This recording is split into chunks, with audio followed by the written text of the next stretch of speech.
Okay, so what's cybersecurity? The cybersecurity is the practice of protecting systems, networks, and programs from digital attacks. Goal: ensure the safety of digital assets, data, and operations from unauthorized access, damage, and disruption. So, what cybersecurity is actually all about is what we do as cybersecurity personnel is we protect people's data, we protect people's networks. There are so many people that are not aware of the dangers in the digital world. So what we do is we are the ones that actually protect these people from being victims of cyber crimes or cyber criminals. Yeah, so that's the essence of that's what cybersecurity is. Another thing, cybersecurity is it's an ongoing process, or let me say ongoing learning, because you keep learning every day. Nobody knows everything. Because the thing is, look at it this way now. We have so many hackers. Now, if you catch an hacker for this particular hack method today, by the time the hacker sees that, let's say, don't catch me for this one, no, he tries to look for another method to use. But you are busy trying to protect the method you used before, not knowing that he has gone to retrace his steps and be like, okay, this one is not working for them. Let me try something new. The moment you try something new, then you have to also learn how the person did it for you to know how to protect it. Can you guys hear me? Can you see hear me? Yes, I'm getting you. Yeah, okay. Because I'm not on the screen where I can see your emojis as I'm asking. So why cybersecurity matters? Number one, they say global costs of cybercrime is rising annually. Now, one thing about cybercrime is if you go to Google now and search how often do cyber crimes happen around the world, you will discover that every 3 seconds that we are actually speaking, there's cyber attack being done on different companies around the world. So the global cost of cyber crime is rising annually, like yearly. Every year, each year, it keeps rising. Another thing is impact on organizations, financial loss, reputational damage, and legal consequences. So one other thing that makes cybersecurity matters is that when a company, for instance, now, if a company gets an attack, let's say a very big company gets an attack from a cyber criminal, one thing that happens is that financial loss, in the sense that if if a company gets attacked now and the clients or their customers' details get leaked to the attacker, number one, there are laws or rules guiding the fact that the customer can actually sue the organization. So in the process of suing the organization, it is money they have to pay. And also they have to make so many spendings because number one, they will lose money because if an attacker should hack a company, they will definitely lose money. So this is why cybersecurity matters. So we come in to make sure that these companies don't actually lose all these finances and also reputational damage. For instance, now let's say I don't know the bank you are using. Maybe you are using a particular bank now, and you discover that there was an attack on the bank. One thing that will happen to the company is that their reputation will be damaged, whereby people will not trust them with their data anymore. So they might go to another bank or go to another company to bank with that company. So this is also why cybersecurity matters, so that we'll be able to help these companies from not getting their reputation damaged. Then legal consequences, I think I've explained this one, whereby I said a customer can sue a company for his or her details being leaked out. Do you hear me? Examples are the Equifax breach, Solar Winds attack, Colonial Pipeline. Now, if you go on Google and search for these examples, you discover that millions of dollars were actually lost when these companies were hit by cyber attacks. Now, so that is why cybersecurity matters, because company like this, if they had a good cybersecurity structure or they had a good cybersecurity backing, then stuff like this might not have happened. Next thing we have the CIA triad. Now in cybersecurity, the CIA triad is like our whole essence. Can you guys see me? Hope I'm not talking to myself alone. Yes, I'm getting you. Yeah. We can hear you, sir. All right. So the CIA triad is like the old essence of the cybersecurity, of being a cybersecurity personnel. The first one of the CIA triad is called confidentiality. Now, this is ensuring data is accessible only to authorized individuals. Now, what they mean by confidentiality is, okay, let me explain this way. This CIA triad, this is what a cybersecurity personnel stands to protect. We have the confidentiality, integrity, and availability. Now, confidentiality means ensuring data is accessible. Ensuring data is accessible only to authorized individuals, in the sense that if, for instance, now a company now, there are some certain data or some certain files that should not be accessed by just any other person. There are files that a manager can access. There are files that a customer care representative can access. There are data that a security personnel in a company can access. So confidentiality means you ensure that the data is only accessible to authorized individuals, an individual that has authority to that particular data. Are you getting me? The next one, integrity, maintaining accuracy and completeness of data. Now, one thing about integrity is, if you save, for instance, is there anybody here a web designer? Do we have any web designer in the house?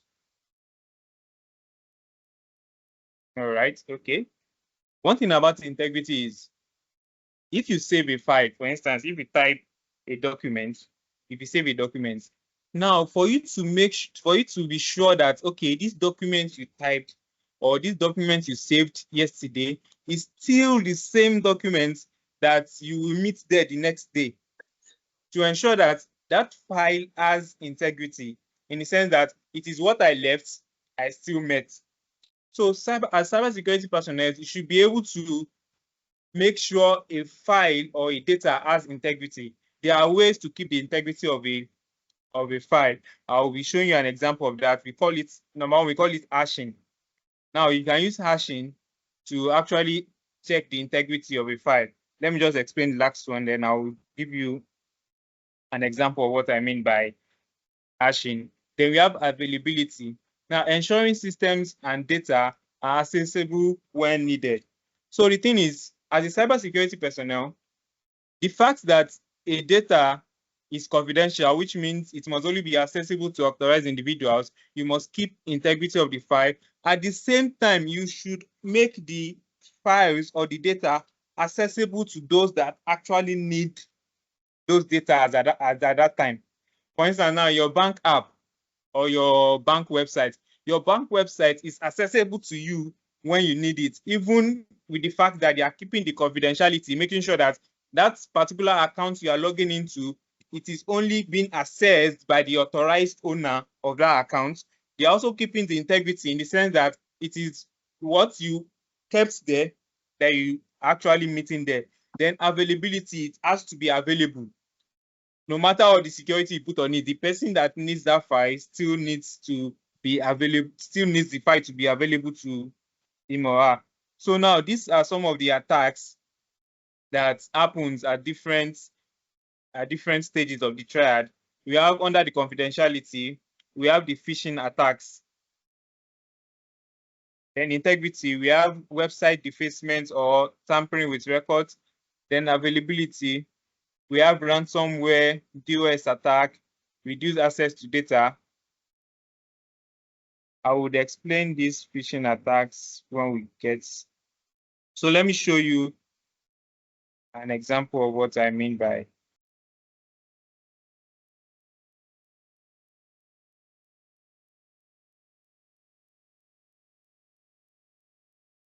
So now we call this hash. Let me see whether you guys can see it, right? Can you guys still hear me? Okay, Wale, you're raising your hand. What do you have to say? Sir, I want to ask that after the class, are we going to have access to that note? Yeah, it's actually on that link that was sent to you. You have access to it. Oh, Not I to worry didn't. about that. I was unable to get the link. So Don't worry, is it you get the link after the class. We'll settle that. okay, sir? Thank you, sir. All right. Mm. So to keep the integrity of a file, you can download this hash calculator. Even you as a personnel, you can have it on your computer. So you can download hash calculator. So what this does is, let me create a file.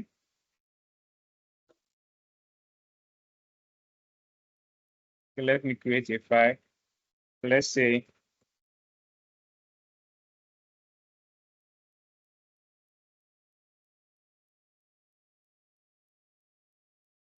okay. So let's say this now. Then I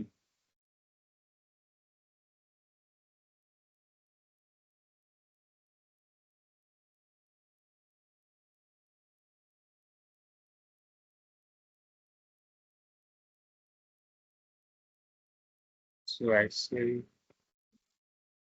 So now I save this file as this is cipher base. So now let me hash the file and you see what will happen.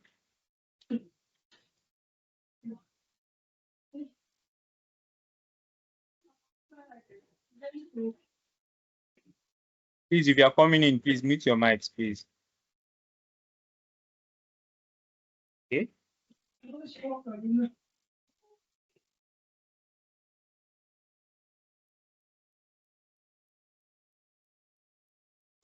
Please to calculate.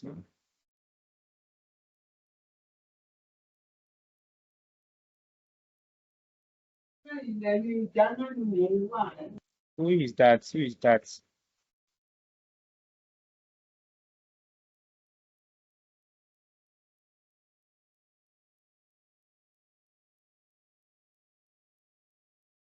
Why is it taking time like this?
You guys can see my screen, right?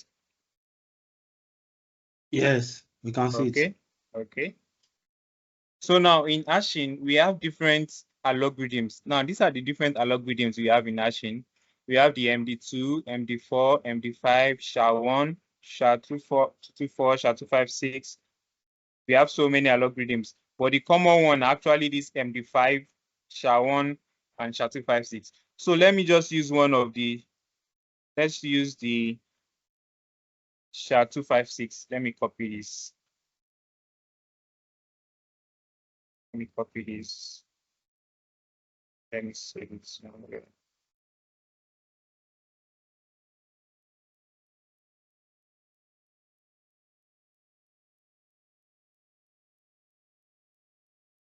So as at the time of creating the file, when I hashed the file, these were the strings. This is the strings I got. So now let me now go back to that same file now.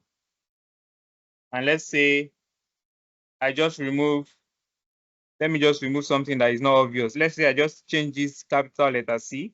I change it to small letter C. Now I save the file. Let me now hash this particular file again, then you see what will happen. So let me say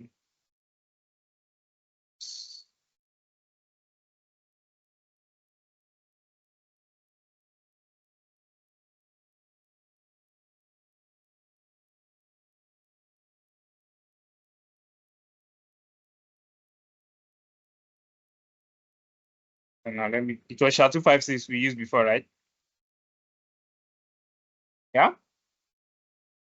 Yes, yes. All right. So I'll copy this now.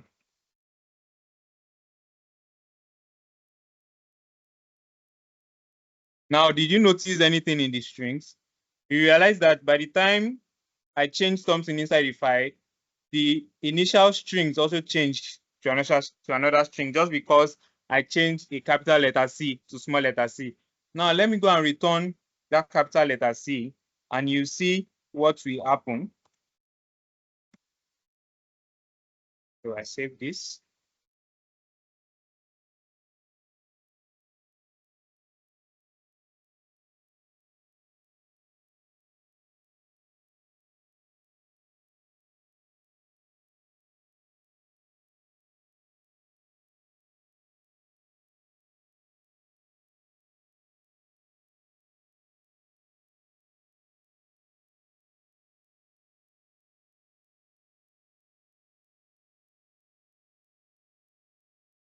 Can you see that it has changed?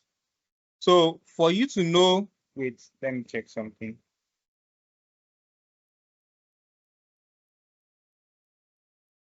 Supposed to give us the same.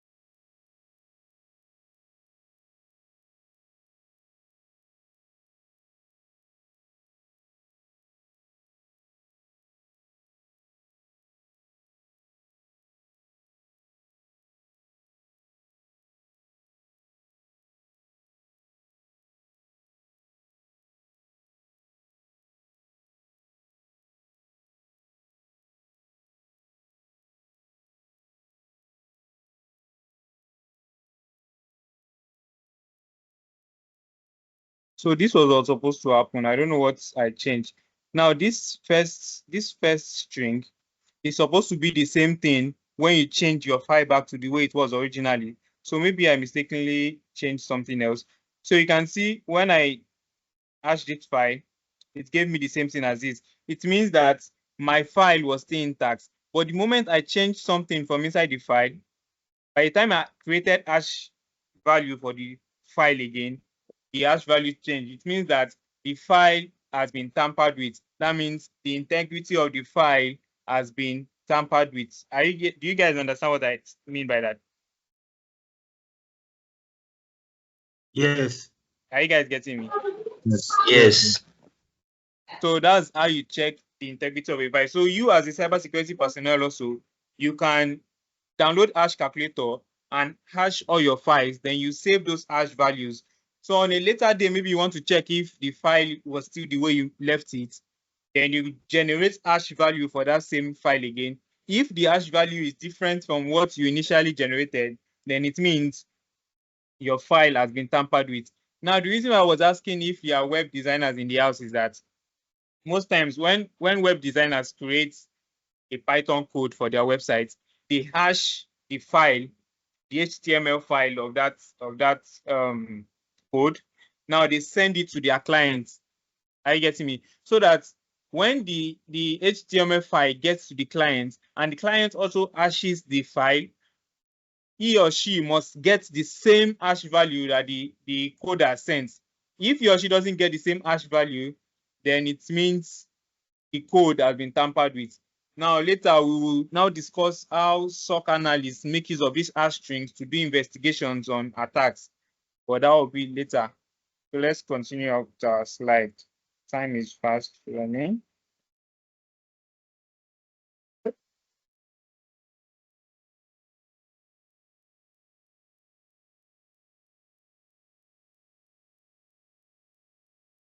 So you guys understand confidentiality, integrity, and availability.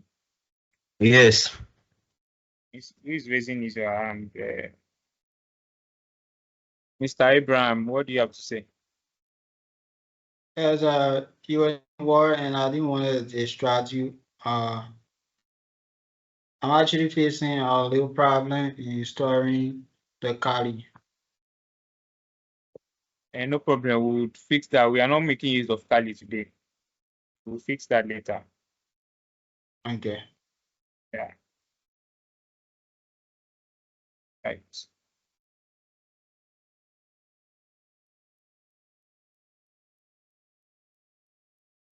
So we have cybersecurity key terms, some terms in cybersecurity. Now, as simple as this might actually look, or as beginner friendly as this might actually look, most times when you go for interviews, these are some of the questions they actually ask to see if you're actually knowledgeable in the cybersecurity field. These are some of the simple questions they ask at times. They might leave the complex ones and ask just the simple ones. So the first cybersecurity term, we have vulnerability. Now, vulnerability is a weakness in a system that can be exploited by a threat actor. So let me explain. For instance, now in your house now, if you have a torn net or if you have a broken window, you know, a broken window is like a vulnerability to your house because a robber or a thief can actually exploit that broken window to get into your apartment. So that's what vulnerability means. When there's a weakness in something that somebody can actually exploit to cause harm to you, is known as vulnerability. Then we have risk. Risk is the potential loss or damage when a threat exploits a vulnerability.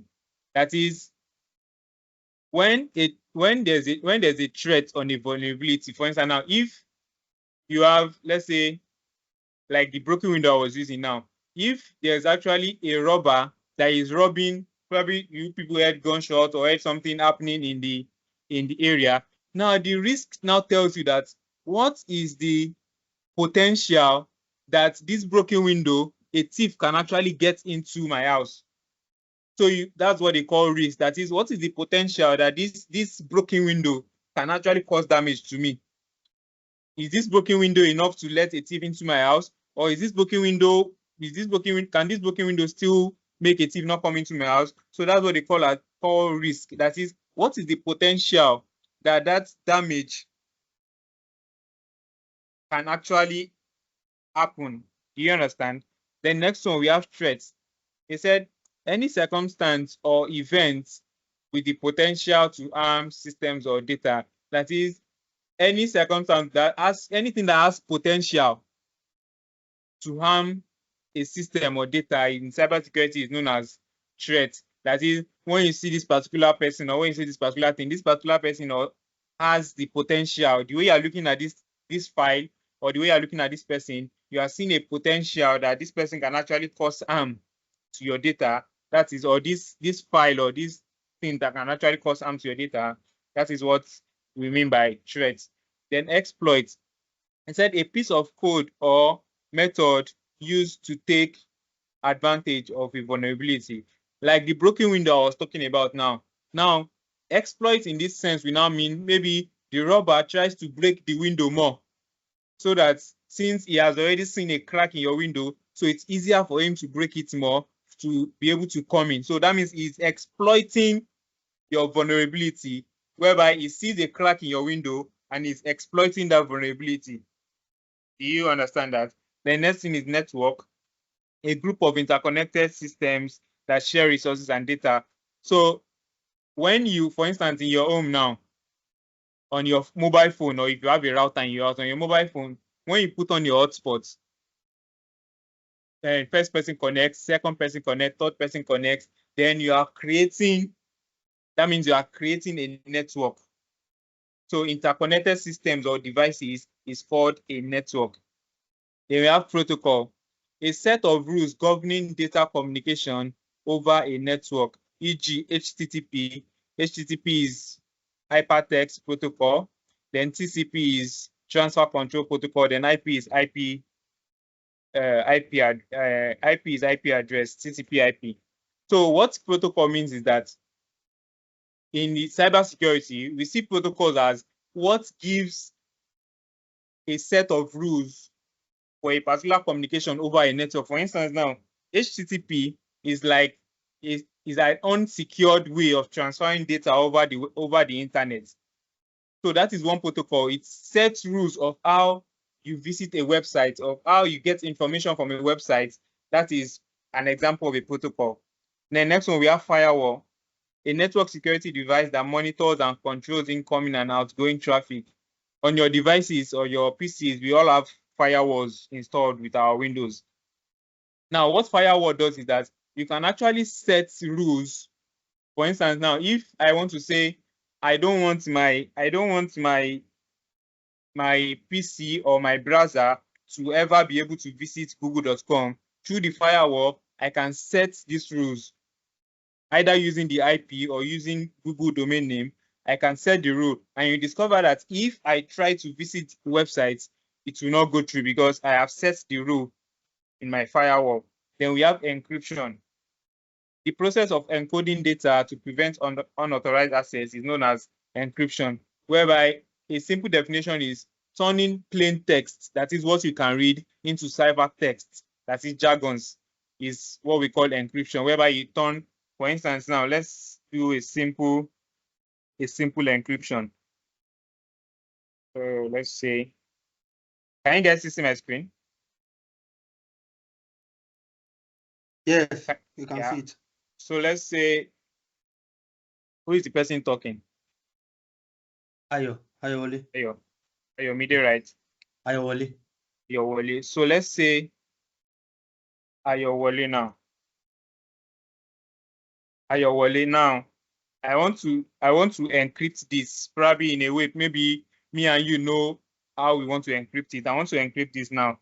So what I will do is, if I say my encryption key is 2, that is, I'm taking 2 steps forward.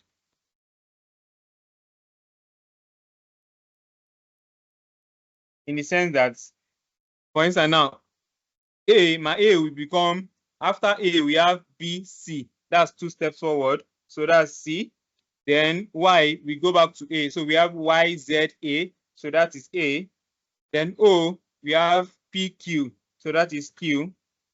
Then W, we have R, S. So that is S. O, we also have Q. L, so we have N. Then E, we have G. Now, if I send this kind of a thing to you now, if I don't tell you that, if you don't understand the key I used to encrypt this, I have to tell you that my key is 2 steps. I took 2 steps forward. So by the time you want to decrypt this, you are taking 2 steps backwards. Do you understand? That is what encryption means. Because if I send this to somebody now, the person will be like, what is nonsense this person is saying? But if I tell you and you understand what I mean by, okay, 2 steps forward or 2 steps backward, then you'll be able to decrypt this message and you get Ayowole back. So let's go back to our slide. So the other one is patch, a software update designed to fix vulnerabilities and bugs. Now, patch in the sense that most of us, we used to receive updates from Windows most times, whereby there's a particular bug they worked on. They tell you to update, especially even WhatsApp. You always update your WhatsApp. That's what we call patch management.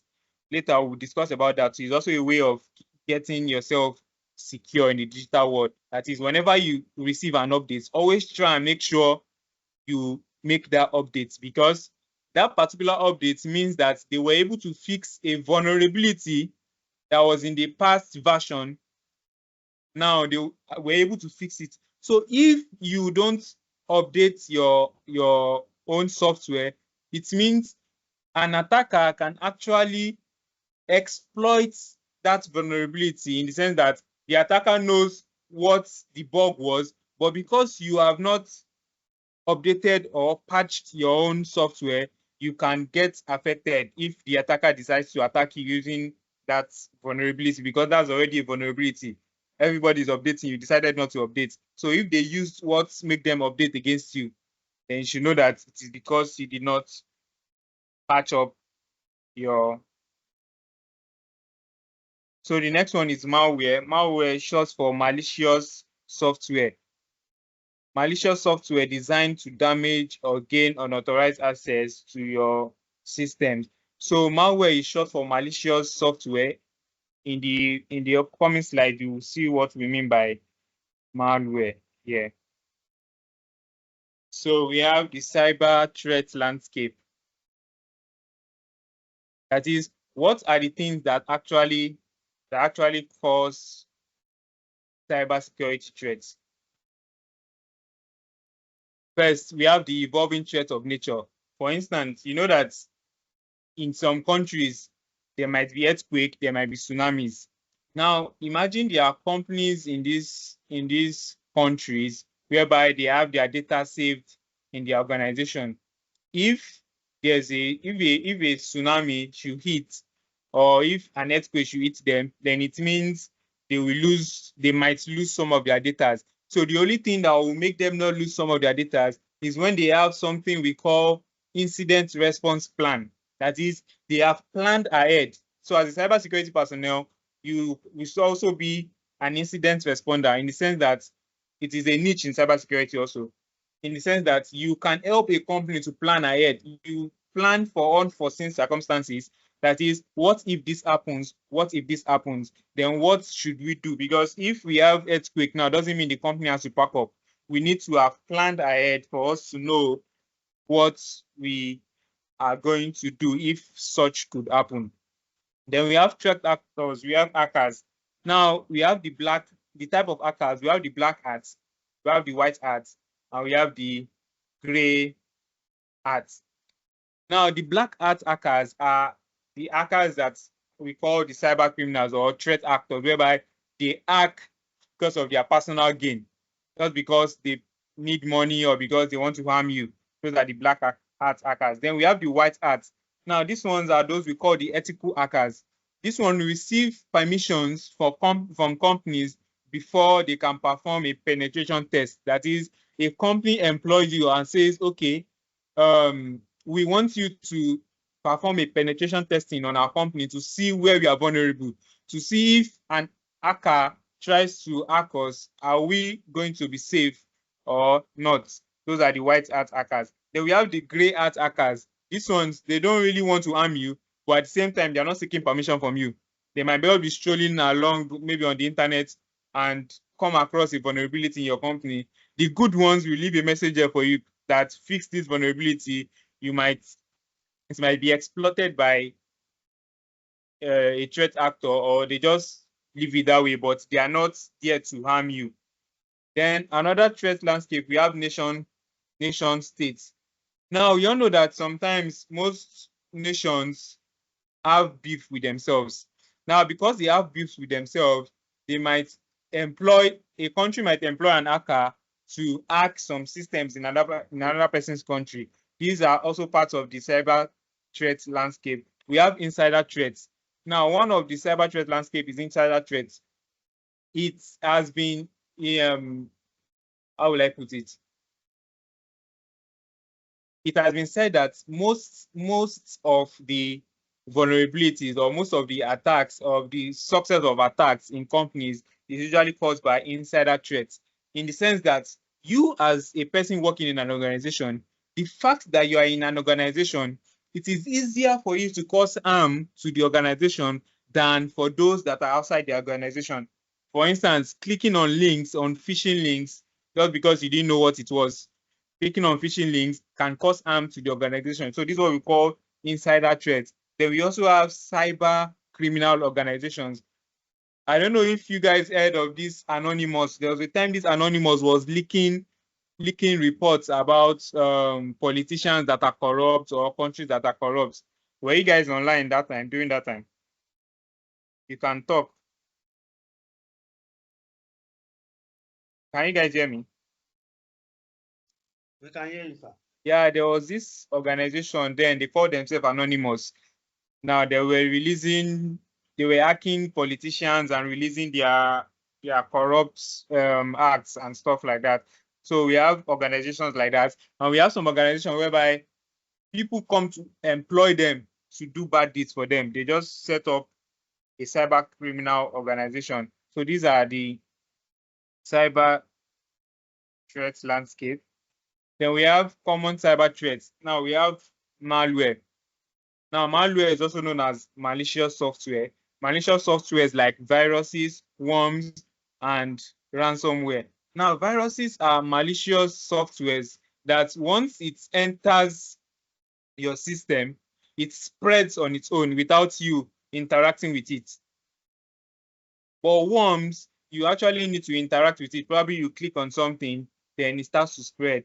Then ransomware. What ransomware means is that there are some hackers that when they hack an organization, all they will do to the organization is just to encrypt all your data. So imagine you have some files on your system and an hacker hacks your system and encrypts all your files in the sense that it is no longer making sense to you. So they will now tell you to come and pay a ransom for them to decrypt those files. That's what we call a ransomware attack. Most times it's always advised that you don't pay these cyber criminals, because if you actually pay them, you might not get your files back. Then next one we have phishing. Now phishing, these are deceptive emails or sites. Now I know some of you, maybe you might have seen or heard about it, whereby a person sends a link of a link to someone through email, and before you know it, by the time you click on the link, you discover that you have been hacked or the person gains access to your system. That is what they call a phishing link. Sometimes they will design the phishing email in a way that you would want to click. Probably you will see that this is a bag that is very cheap. For you to get your own, click this link. Then before you know it, you run and click it. Those are examples of a phishing link. Then we have what we call DDoS attack. This is distributed. It means distributed denial of service. The lesser one is denial of service. Now, what this means is that, I don't know if you guys have experienced whereby you want to visit a website and discover that the website is slow, or maybe a school website, you discover that the website is either not loading on your phone or it is very slow. Now, this is because a website actually has a number of people that can send requests to that website. We call it a SYN request, SYN request. Now, a website has the total number of people it can accept to send requests at once.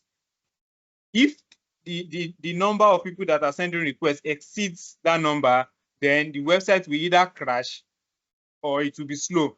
Now, a DOS attack comes in the sense that a single person sends multiple, imagine only one person sending multiple attacks or multiple requests to that particular website. You know, once the website meets its maximum number of people that it can take requests from, then it will crash. Now, DDoS attack is distributed denial of service. Now, this one is a situation whereby an hacker tries to employ other systems. We call them botnets.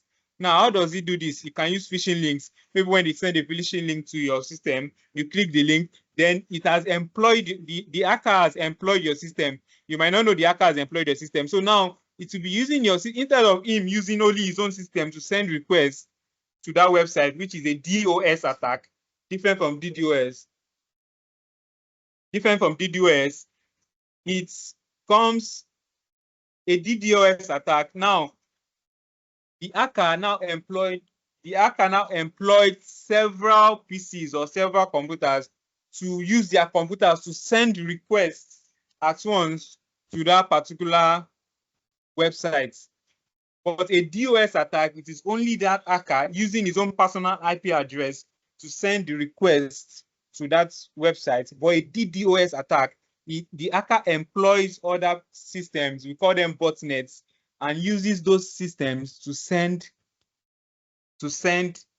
requests to that website. So to make the website crash. So that is what they call a DDoS attack. It's still one of the greatest attacks is like still one of the top 5 attacks in the world now. So one of the ways they mitigate against it, sometimes when you want to visit a website, you see something we call captcha or I'm not a robot. Now those things are actually mitigations against DOS attacks, so that they will not be flooded with requests from people. The next one is man in the middle attack. Now this man in the middle attack, or MITM, is a situation whereby an attacker, for instance, if you are, and that's why they tell you not when you are in a public space as an individual, it is very dangerous for you to join a public hotspot or public Wi-Fi, because it is easier for you to be harmed by somebody once you are connected to the same network with the person. So man in the middle attack, in the sense that the person is connected to your network. Now the person stops your messages from going to the other person, in the sense that you send, let's assume you want to send my name is David to somebody on WhatsApp. Now an hacker who is a man in the middle might change that your text to something else and send it to that person. Now when he changed that your text, that's what we call man in the middle. That we call man in the middle attack, whereby the person in the middle can decide to change or not even make your message go through at all. Then we have zero-day exploits. Now zero-day exploits. What zero-day exploits means is that whereby an hacker exploits a vulnerability that has not been fixed. For instance, now the house I was using as example. Now your window is cracked. Now you have not fixed that window, or let's assume the window cracked and you did not even know that window cracked, but an attacker or a thief comes in through that window. Now that is what we call a zero-day exploit, because the vulnerability has not been fixed and you probably did not even know about that vulnerability. So that's what we call a zero-day exploit. I don't just want to be talking. Are you guys still hearing me? Can you guys still hear me? Yeah, I'm hearing you loud Are and you clear. understanding what I'm saying, or I'm Yes, too sir. fast, or I'm too slow? No, we are following. Yes, yeah, we are following, but it will take it is the first class, so it will take we are getting it. For me, I'm getting it, but it will take a time to get used to the lecture. Okay, no problem. When we start practicals now, I think it will be easier. So, but we just need to explain some terms first. All right, let's continue. So now, attack vectors. Now, what do we mean by attack vectors? Attack vectors are actually the areas where an hacker can actually, what an hacker uses to exploit vulnerabilities. That is what they call an attack vector. For instance, we have email attachment and phishing links. An attacker can use email attachments or phishing links. Somebody can send phishing a link to you through an email saying today is your, or let's say saying I don't know if you guys are football fans, saying get your let's say Messi is saying hi to you, click this link for you to wish him, or for you to get a video call with him, something like that, something that might just entice you for you to want to click the link. Or they might say, we discovered your bank is having issues with network, click this link so that we can rectify it for you. Be very fast to click the link.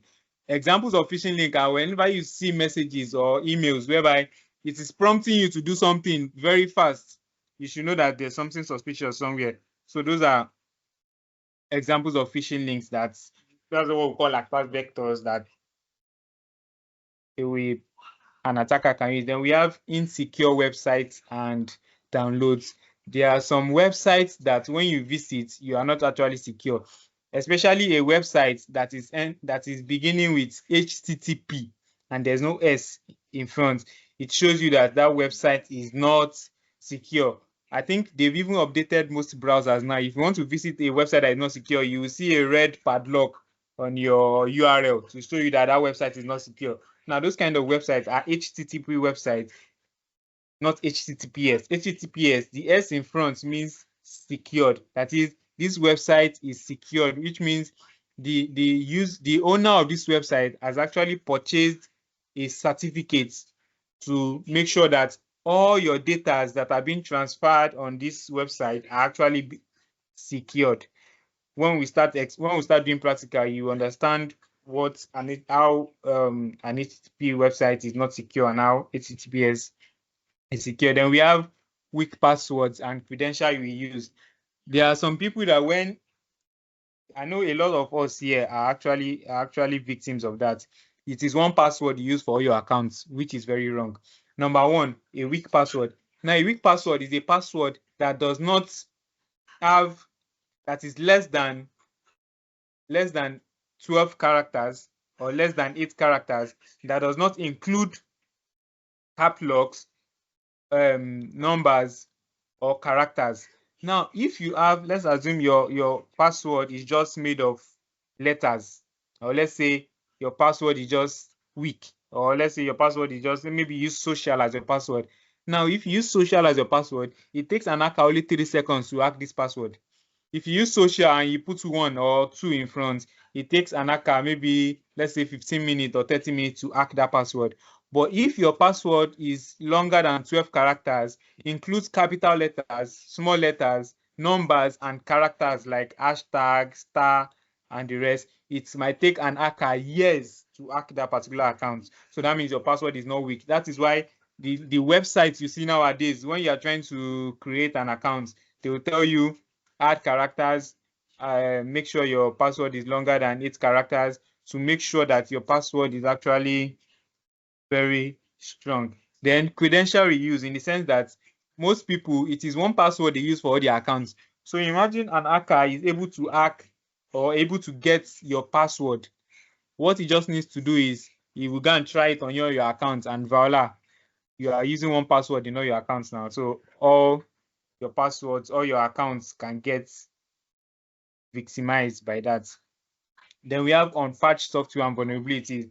I told you about this unpatched software. Everybody is updating their software. You are not updating your own. So as cybersecurity personnel, we strongly advise companies to always update. When Windows is releasing an update today, there should be a patch management team that is in charge of this, whereby they update all the patches and make sure they are up to date, so that an attacker will not exploit that vulnerability. Then we have social engineering.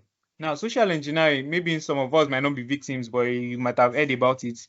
Social engineering is a situation whereby an hacker calls you on phone or sends you a mail trying to convince you socially to send your password, or to send your, maybe they can call you and say, I'm from your bank, am I speaking with Mr. So, your account number is so, I sent an OTP to your line, we would like you to call it back to us.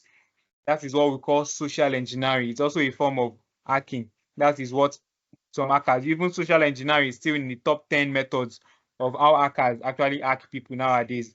So that's what we call social engineering.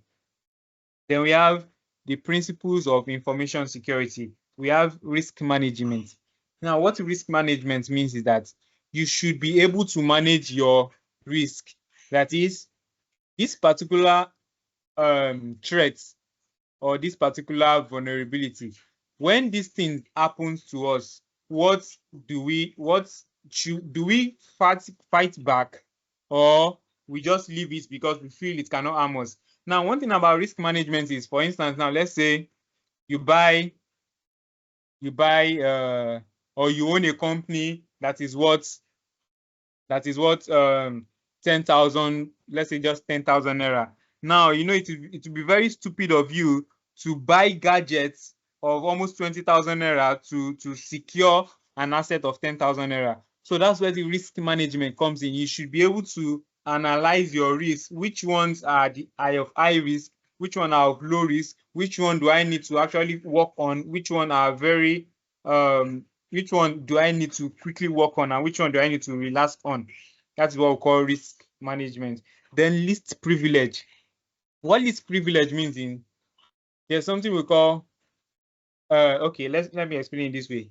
In a company, when you're working in a company, you have the cybersecurity team, you have the customer care team, you have the admin team, you have the accounting team. Now, the principle of least privilege says that if somebody is in accounting, the person should only be given privileges of things surrounding accounting in that department.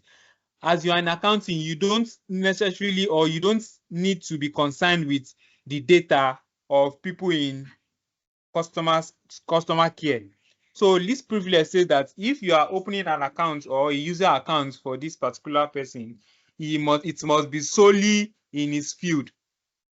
Are you getting me? That is the principle of least privilege. You are in accounting, you don't have any business with the files in, so you can only access files that has to do with accounting. You will not be able to access files that has to do with customer care or access files that has to do with the admin. Do you understand that? So that's what we call least privilege.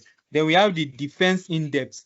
Now, the defense in depth is explained in three categories. We have the physical, we have the technical, and we have the administrative control.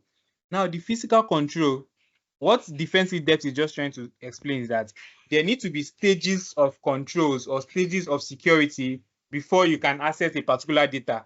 For instance, now in an organization now, the way the drawing is, let me show you something.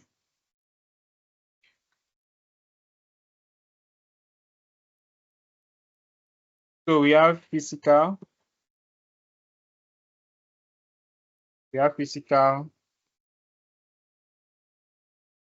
technical, then we have the administrative.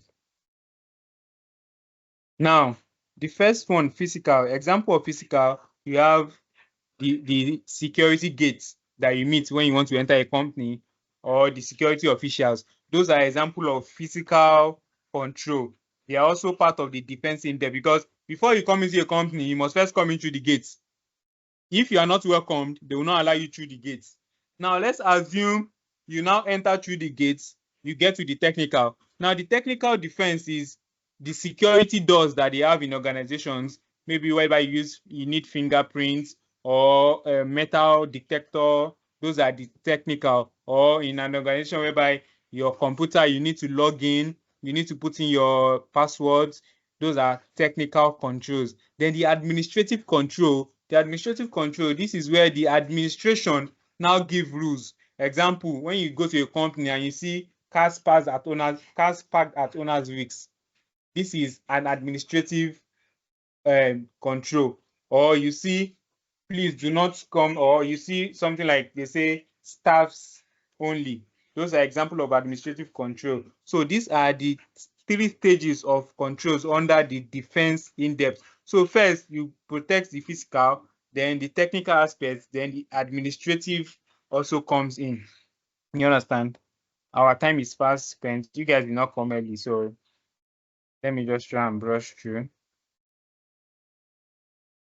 So we have major fields in cybersecurity. Now, one thing is that most people, when they come into cybersecurity, they feel cybersecurity is only hacking. Everybody wants to hack. But there are actually so many fields that you can actually go into in cybersecurity.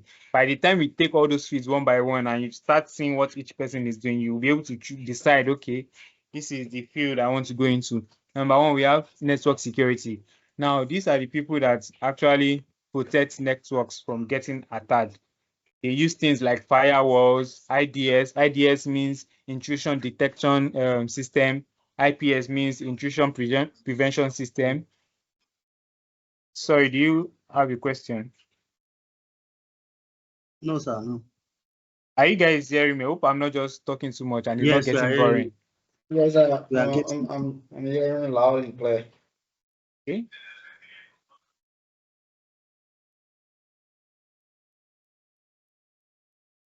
So we have the network security. Now, these are the people that protect networks from getting attacked. We have, they make use of firewalls, they make use of IDS, IPS. We have, what do they call it? They make use of segmentation. Now, they have so many things they do to ensure that a network is actually secured. Now, there's something we call segmentation using VLAN, or just segmentation, segmenting a network, in the sense that if,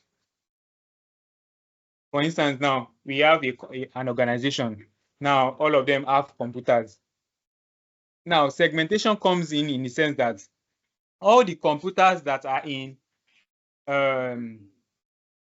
customer care we have a different network. Let me just explain this way. Later you understand. We have a different network from computers in accounting, whereby if you want to send message from accounting to customer care, you have to make use of what we call gateway. It's under IP address, you understand. You have to make use of gateway.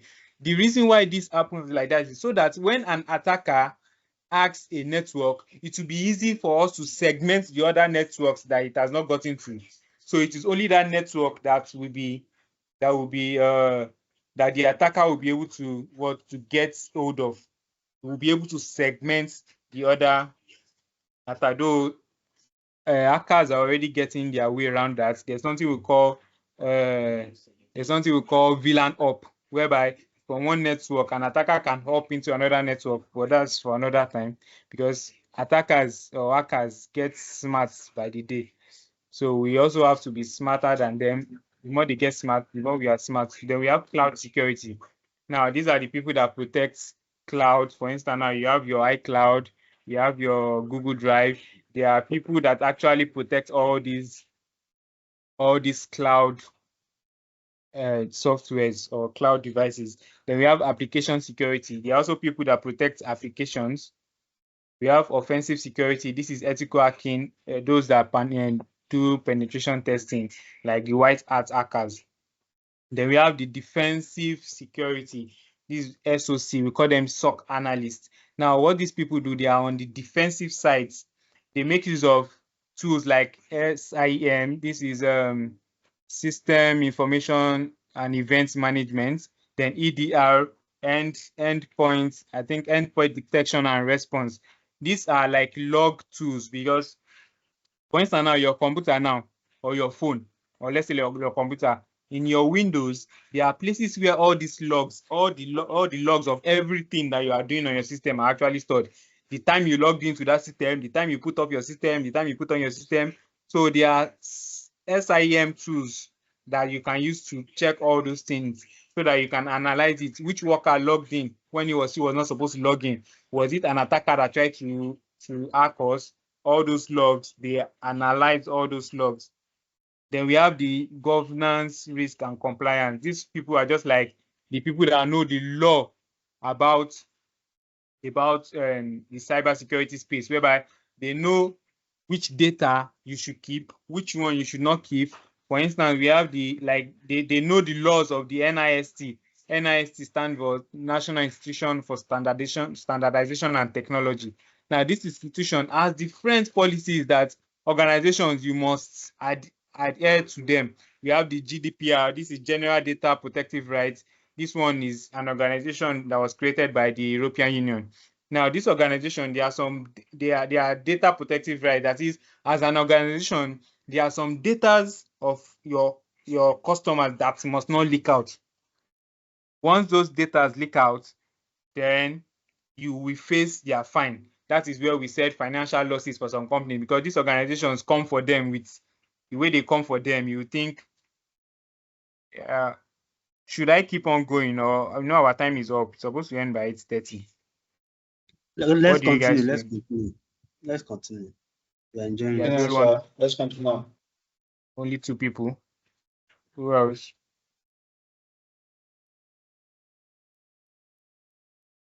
Okay. All right.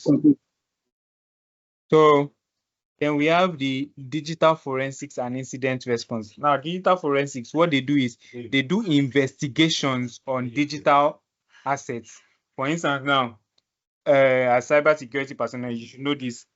If your laptop should get damaged and you think if you delete a file, from your system and you think maybe, okay, you've deleted the file, then there's nothing that can happen. Once digital forensic people get hold of your hard disk, then they can get anything that you think you've deleted all this while. So those are digital forensic people. They do investigations. Okay, a company was hacked. How was the company hacked? They'll do investigation. Which way did the person come in through? What did the person go away with? Was any of the data of the company tampered with? That's what digital forensic do. You might see them under the EFCC, you might see them in the FBI. They just help to do investigations on anything that has to do with digital, phones, laptops, cameras, anything digital. Then we have the IoT and embedded security. Now, IoT stands for Internet of Things. Now, what are the things that come into category of Internet of Things? Example, we have camera, we have refrigerators. There are some freezers too that you can connect to the internet.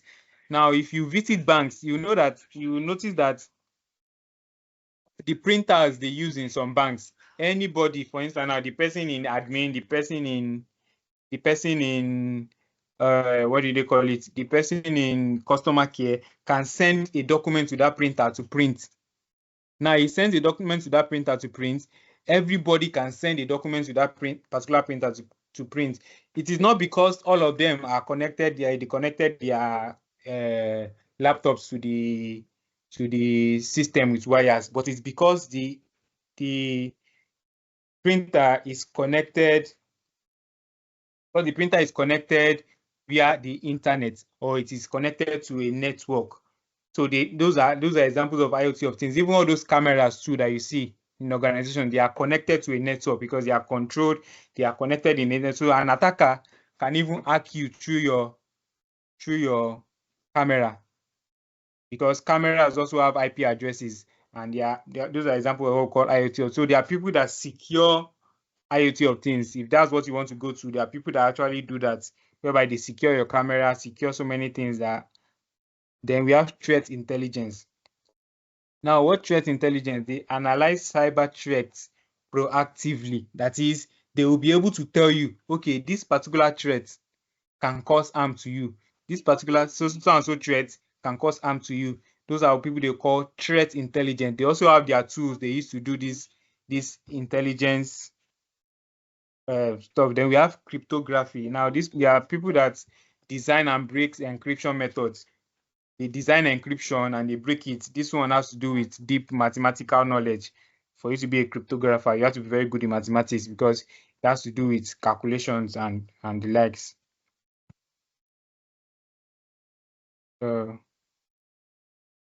See, so we have basic risk assessments.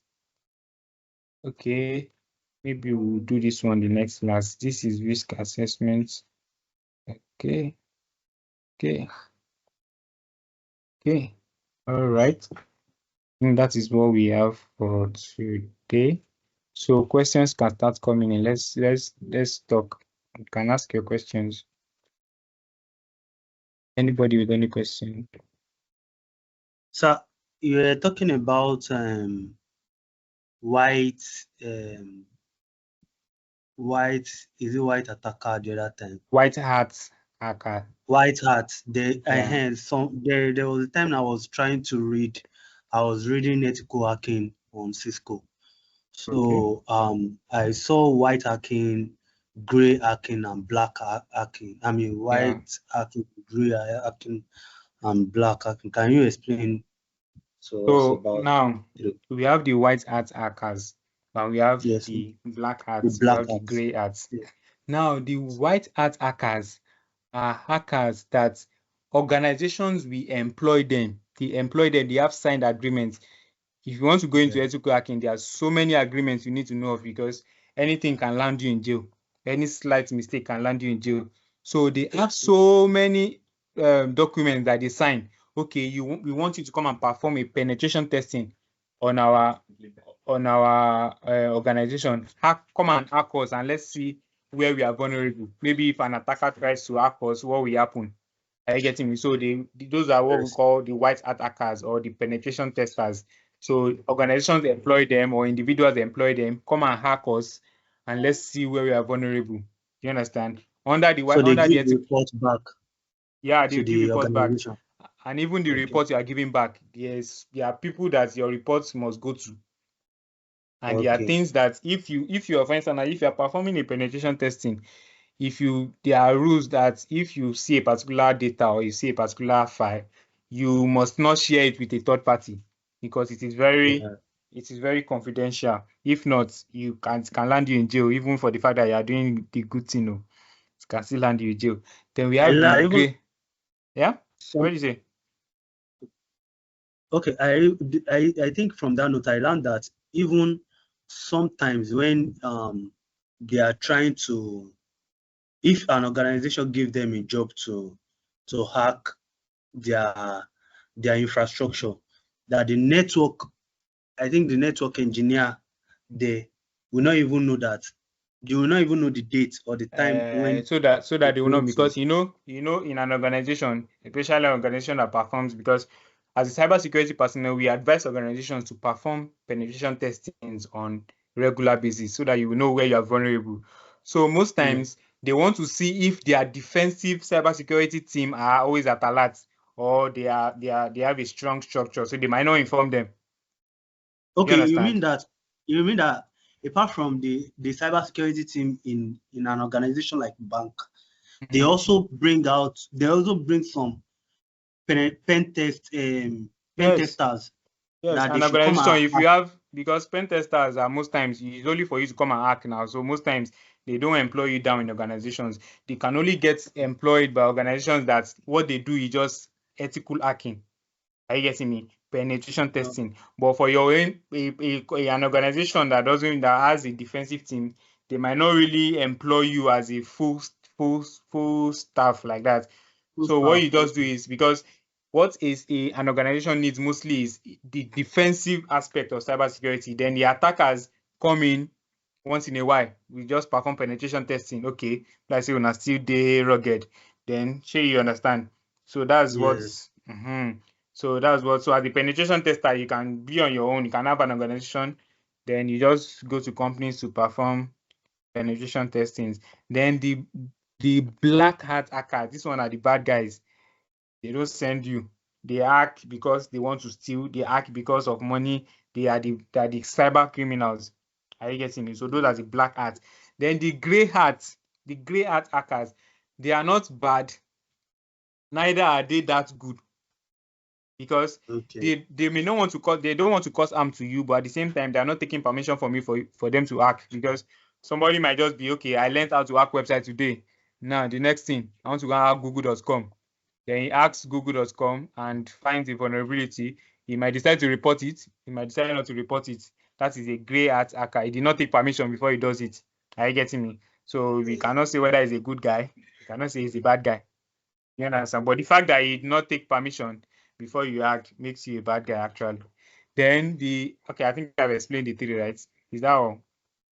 Who else? Yes. So there is also something that I learned concerning known environment test, unknown environment test, and okay, like they call it the black room, white room. Yeah, stuff like that. So what that one means is it's actually inside the agreements for penetration testing.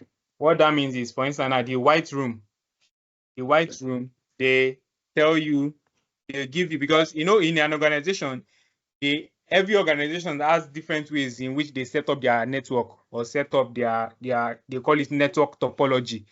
Whereby, yes, they set it up in different ways. So in the white room, the organization will give you the way their network is set up to make the hacking easy for you. Then we have the black, I think the gray room. They will give you a little information about their organization.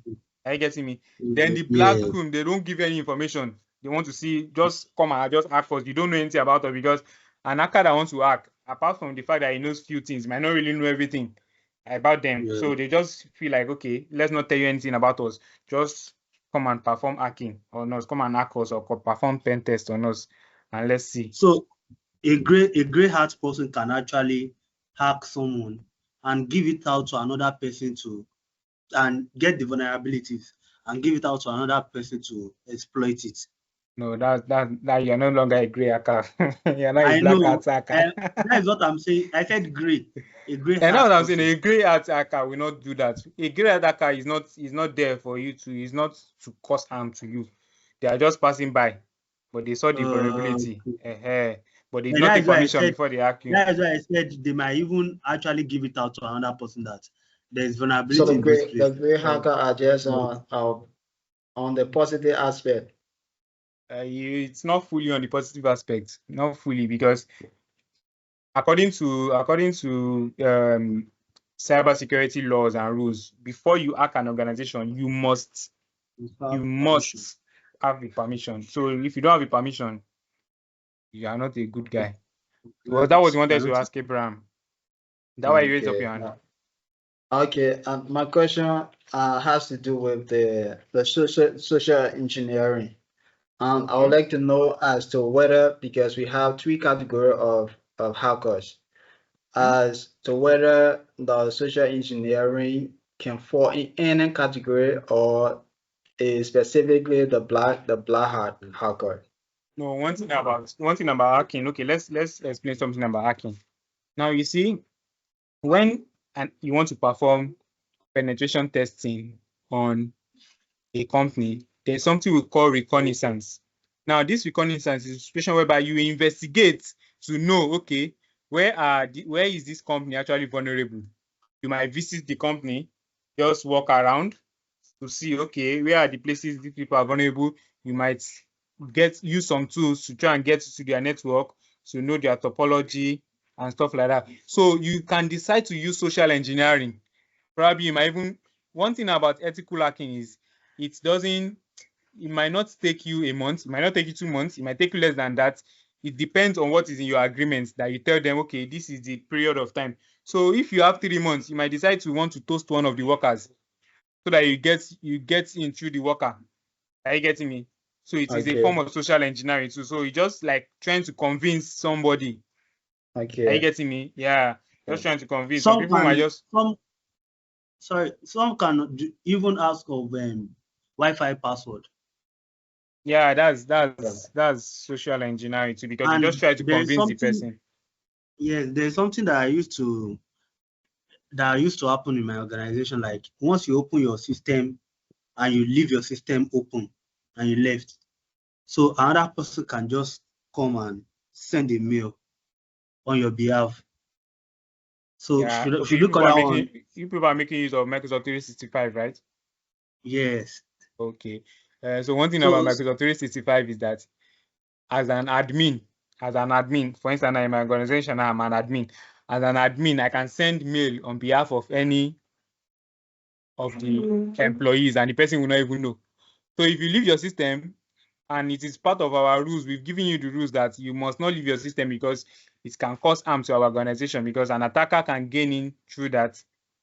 Then we can send, sometimes in some organization, they will just send a mail to the HR and say, Mr. So and so, this is my way of telling you that I'm no longer interested in this organization. You won't even know they've sent such mail on your behalf. He will just give you letter. You'll be wondering, when did I send mail? I did not send mail. So in our organization, you must stick to the cybersecurity rules. That's why most times they perform trainings. So we'll get there later, because any single mistake can cause the organization to fall totally. So that's why they're always careful. Mr. Samuel, what do you have to say? Okay, thank you so much. Your lecture is very clear. And where I want to have a clear is that when you were speaking about the networking, there's something you said that I need to be clear. You said, for instance, now maybe you are in HR department and why I'm in risk. So before sending a mail to other, or before I send the mail to the other department, I need to get a permission, or there is a gateway. Okay, let me show you something. Let me see whether it's open. Are you seeing my screen, right? Okay. Yes. Let me show you something.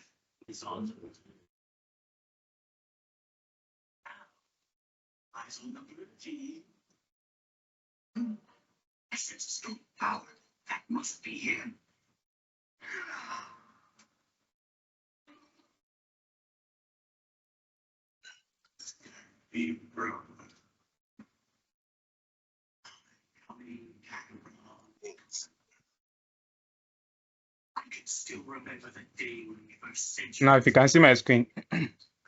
Yes, I can see.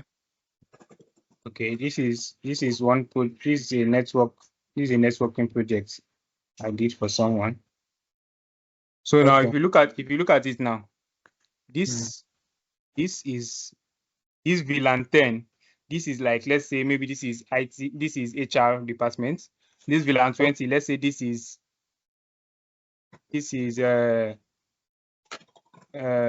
another department. VLAN 30 is another department. This is another department. So now these departments are segmented in the sense that, for instance, now if I send, now I want to send message now with simulation. If I send message, let's say I send message from this computer of this person now. If I send message from this person to this person, now notice something. You discover that the message is going, or this is where the message is going. The message is going. Now it goes to this other person. It cancels it out. Means the message is not meant for that person. Are you getting it? It comes back to tell the computer again. Then it sends it again. Now, you know, it did not go to this other, it did not go to this place immediately, this other switch immediately. It went back first. Are you getting me? Now, it went back to seek permission to travel through what we call a broad, a gateway. I will explain that one later, maybe when we get there. Because the message is going to another network. Are you getting it? Now, you notice that this is where I send my message to, it will mark it green. You understand? The message has been delivered. It now goes back to tell the computer that your message has been delivered. But note, immediately it got to this place, it went back the first time because it cannot just go into the other network just like that. You understand? It has to seek what we call a gateway permission. You understand?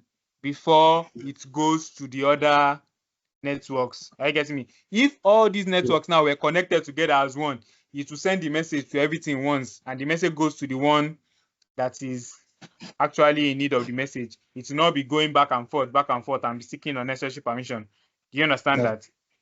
So that is what I mean by that. Oh, okay, I understand now. I understand. Yeah.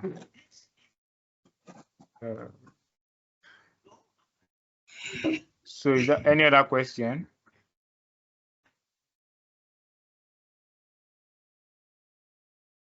Mr. Samuel, so that's all we have for today. Yeah, and another thing I would like to say is, as you are starting your cybersecurity journey, make sure you are documenting all your trainings, all your steps online, especially LinkedIn, Twitter, Facebook. Maybe later I might learn how to. So I would share our LinkedIn profiles or LinkedIn platforms, our platforms. So you try and follow us, Facebook, Twitter. Then if you create any content or just document your learning process, you can tag me. I will send my name here. Tag me, tag the organization. We would comment on it. So don't think anything. All these things you learn today, there are so many people that are dying out there to know it. Don't think, what do I want to post now that everybody knows it? You understand? Just post about something. Post about something. Yeah, tag us, tag the organization.